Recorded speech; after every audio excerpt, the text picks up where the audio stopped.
লোকসভা নিৰ্বাচনলৈ মাত্ৰ কেইটামান দিন বাকী আৰু ইয়াৰ প্ৰাক্ষণত চুবুৰীয়া ৰাজ্য মেঘালয়ত ইতিমধ্যে নিৰ্বাচনী যি বতাহ গৰম হৈ উঠা পৰিলক্ষিত হৈছে। আমি আজি উপস্থিত হৈছোঁ মেঘালয়ৰ প্ৰাক্তন মুখ্যমন্ত্ৰী মুকুল চাংমাৰ ঘৰত। মুকুল চাংমা এইবাৰ তুৰা লোকসভা সমষ্টিৰ পৰা কংগ্ৰেছৰ প্ৰাৰ্থী হৈ প্ৰতিদ্বন্দ্বিতাত নামিছে। তেখেতৰ পৰা আচলতে মেঘালয়ৰ যি সামগ্ৰিক নিৰ্বাচনী বতাহ, মেঘালয়ৰ যি সামগ্ৰিক পৰিৱেশ, নিৰ্বাচন সম্পৰ্কে তেওঁ কি কয় এই সন্দৰ্ভত জানিবলৈ যত্ন কৰোঁ আহক।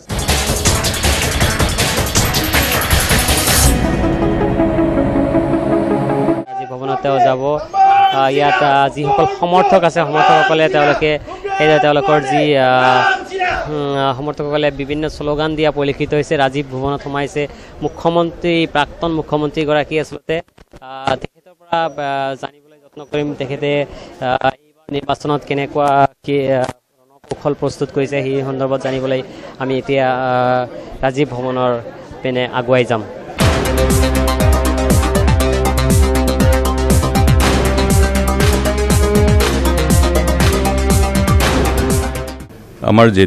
আমাৰ সন্মুখৰ যেটো ডাঙৰ এটা কৰ্তব্য আছে, সেই কৰ্তব্যটো নিভাবলৈ আমাৰ নেশ্যনেল পলিটিক্সত জইন কৰিবলৈ প্ৰয়োজন হৈছে। আমাৰ সেই কেইটামান মাহ আগত আৰু এই যে লাষ্ট 5 yearsত আপুনি সকলোৱে দেখিব পাৰিছে কি আমাৰ এই ভাৰতবৰ্ষৰ জনসাধাৰণ যিমানখিনি আছিলে এটা আশা লৈ পেলাই এটা with so much of hope and aspiration এটা মেন্ডেট দিছিলে বিজেপিক, একদম এবসলিউট মেজৰিটি দিছে। কেৱকলৈ আপুনি কি মন্তব্য? Not other parts of the country but even north ইষ্টত পাইছে, অসমতো দিছে। কিন্তু সেই লাষ্ট 5 years যেটো হৈছে আৰু যে ডেভেলপমেণ্টবিলাক আমি দেখিছোঁ, সেইটো দেখাৰ পিছত এটা I must say it has provoked me to think. It has motivated me to think whether I should be a silent spectator or I should be an active participant to ultimately see that okay, we don't subject our nation to this kind of situation where people feel insecure, people are subjected to a vitiated environment in respect of I must say the otherwise যেটো আমাৰ এই যে সমাজৰ যেটো এই মিলা প্ৰীতিৰ এটা মানে আছিলে, সেইটো দিস ইজ আণ্ডাৰ থ্ৰেট। আমাৰ ডেমক্ৰেটিক চিষ্টেম যেটো আছে ফ্ৰম 1947 লৈ আমাৰ ইণ্ডিপেণ্ডেন্স পাৱাৰ পিছত ডেমক্ৰেসি যে আমি যে প্ৰেজাৰ্ভ কৰিছোঁ ইমান বছৰ, সেই ডেমক্ৰেসি to Etia, it is under threat. Plus, even the unity of the nation is under threat. Because when the people in power who have the privilege of being in the government creates a situation where a sense of lack of belongingness. Ami je eta dangor eta dex to bonaise, হেতুৰ এটা ইতিহাস আছে, হেতুৰ এটা legacy আছে, হেতুৰ আমাৰ freedom মুভমেণ্টৰ পৰা start কৰি পেলাই। So after that freedom achieve কৰাৰ পিছত আমি যে ইণ্ডিপেণ্ডেন্স আমি এচিভ কৰিছোঁ, তাৰ পিছত যে সকলোৱে এক হৈ ইউনিয়ন অফ ষ্টেটছ বনাইছে। India is great nation. আমাৰ কনষ্টিটিউশ্যনত it is reflected as union of states. That mean we have all come together to ensure that we have the privilege of belonging to such a great nation. Aru hetu kori pelai ei democracy to mane sustain kori rakhise amar congress e this particular the democracy is under threat. Hetu defend koriboloi hokole jorito hobo lage. Ei amar jonosadharon jebilak ase manu khudisu, ei juboko khudisu, job seeker mane jobor karone iman bahirot goi ase, লাইভলিহুডৰ কাৰণে বাহিৰত গৈ আছে, তেওঁৰ লগত আমি interaction কৰিছোঁ। আমাৰ কংগ্ৰেছৰ এটা মেনিফেষ্টোৰ এটা বনাবলৈ আমি কনচালটেশ্যন কৰিছোঁ এই বিভিন্ন ষ্টেক হোল্ডাৰ যিবিলাক আছে তেওঁৰ লগত।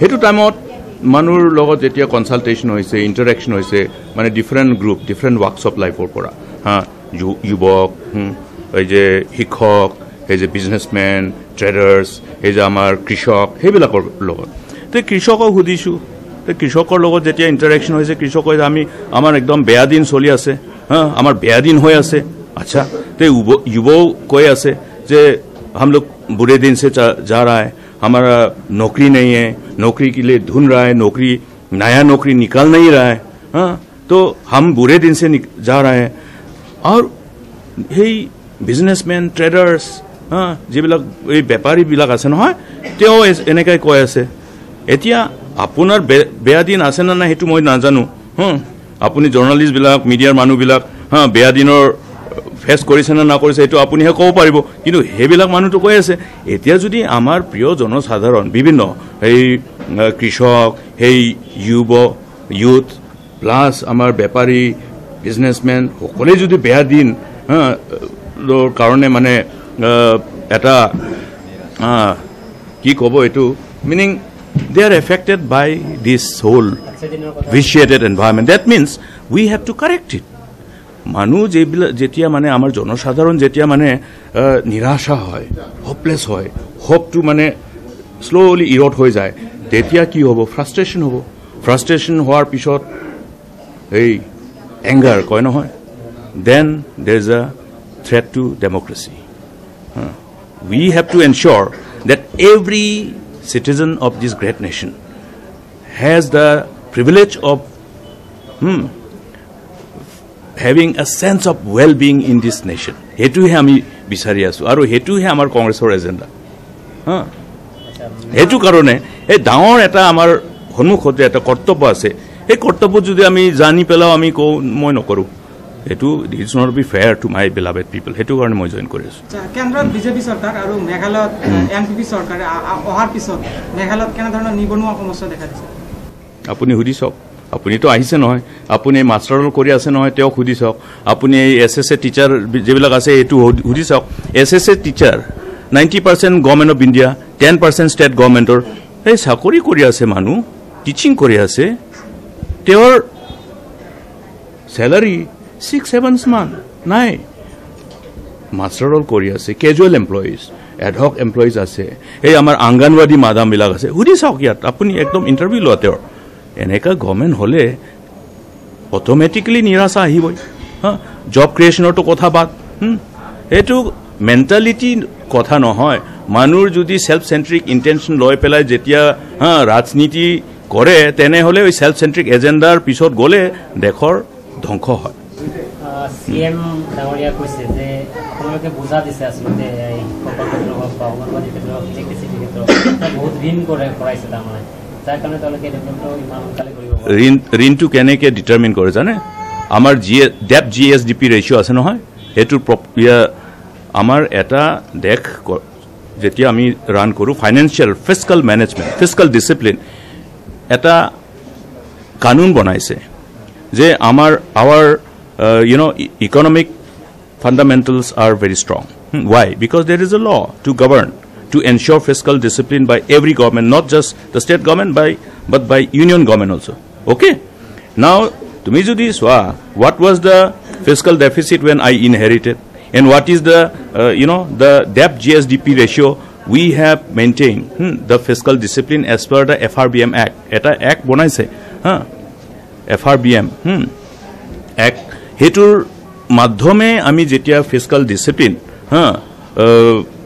মেইনটেইন কৰিছোঁ ইমানখিনি ডেভেলপমেণ্ট হৈছে আমাৰ যদি এইটো বাৰ্ডেনটো যদি তেওঁক দি গৈছে তে আমি কেনেকৈ চলাইছোঁ আমি কি 1 বছৰ গভৰ্ণমেণ্ট চলাইছোঁ নেকি আমিতো 8 বছৰ চলাইছোঁ নহয় আৰে 1 বছৰতে ই হাপচি গেছে নেকি এই গভৰ্ণমেণ্ট চলানোতো সকলোৰ কাম নহয় তুমি গভৰ্ণমেণ্ট চলাই দেখাচোন পাব নেকি সকলোৰ কাম নহয় তুমি US আমেৰিকা গৈ পেলাই পঢ়িলেই মানে ইংলিছ ক'ব পাৰিলে মানে গভৰ্ণমেণ্ট চলাব পাৰে এনেকৈ নেকি এই পাৰাচুট সিস্টেমত নহয় হেতুটো এনেকাহে হৈ আছে আৰে গভৰ্ণমেণ্ট চালানৰ কোনো এক্সপিৰিয়েন্স নাই এই তেওঁৰ খালি লুভহে নহয় কুৰ্সিৰ কাৰণে লুভ কাৰণেহে আহিছে নহয় এটো কৰ্টেসি বিজেপি ভাবিছে আমাৰ এজেন্ট আছে নহয় কনৰাড সাংমা এই এনপিপি তো কেতিয়া জন্ম হৈছে কোৱাচোন এনপিপি জন্ম হৈছে যেতিয়া মানে বিজেপি এই প্ৰণৱ মুখাৰ্জীৰ এগেইনষ্টত প্ৰেসিডেন্টটো কন্টেস্ট কৰাবলৈ ক্যান্ডিডেট দিছে মানে পিএছ সাংমা ওকে কেননা এনসিপি তো দিয়া নাই শাৰদ পাৱাৰ কৈছে নাপাব, আমাৰ এনচিপিৰ পৰা নাপাব। তেতিয়া কি কৰিল? এনচিপিৰ পৰা ওলাই গ'ল। ওলাই যোৱাৰ পিছতহে সেই এনপিপিটো জন্ম হৈছে নহয়। জন্মটো কোনে কৰালে? বিজেপিহে কৰালে। তো বিজেপি যেতিয়া জন্ম কৰালে সেই বিজেপিৰ বাচ্চা নহয়, তাক দুধ খাওয়াব লাগিব, ডাঙৰ কৰাব লাগিব, সেইটোৱে কৰাই আছে। হা, আমাৰ মেঘালয়ত যেতিয়া ইলেকশ্যন হ'লে ইমানখিনি বাপৰে বাপ কত কত কি এই অমিত শ্বাহৰ হেলিকপ্টাৰ, নৰেন্দ্ৰ মোদীজীৰ হেলিকপ্টাৰ, কিমান ইউনিয়ন মিনিষ্টাৰৰ হেলিকপ্টাৰ কোনে আহিছে? সেই সকলোৱে আহিছে নহয়। যেতিয়া গভৰ্ণমেণ্ট মানে কোনে আহিছে? সেই সকলোৱে আহিছে নহয়। সেইটো হলো এনপিপি হলো বিজেপিৰ পয়দা কৰা পোৱালি, তেওঁৰ এজেণ্ট। তেওঁৰ এজেণ্ট হোৱাৰ কাৰণেতো এতিয়া যেতিয়া নেতাটো হৈছে নহয়, সেই সকলোৱে কৈছে আৰে নাহে আপ কিয় ছৰকে যা ৰা হে, এজিপিকো আকৌ লৈ আহিলে। হা, সেইবিলাক চব মানে মানুহক ইমানখিনি ফাঁকি দি পেলাই যে মানে ভোট ল'ব এনেকুৱা নহয়। আমাৰ অসমৰ, আমাৰ মেঘালয়, আমাৰ নৰ্থ ইষ্টৰ মানুহ হা, দেশৰ কাৰণে, দেশৰ প্ৰেমী। এনেকুৱা নহয় সেই পইচাৰ কাৰণে যায় ইয়া কৰে। এই পইচাৰ কাৰণে লোক কৰিতো আমাৰ অৰুণাচল প্ৰদেশৰ চিফ মিনিষ্টাৰ মিনিষ্টাৰবিলাক গ'ল নহয়। আমাৰ মেঘালয় এনেকুৱা নহয়, অসম এনেকুৱা নহয়। আমি ভাবি আছোঁ জনসাধাৰণ এইটো চাই আছে আৰু বেফিটিং ৰিপ্লাই দিব ইলেকশ্যনত। Thank U.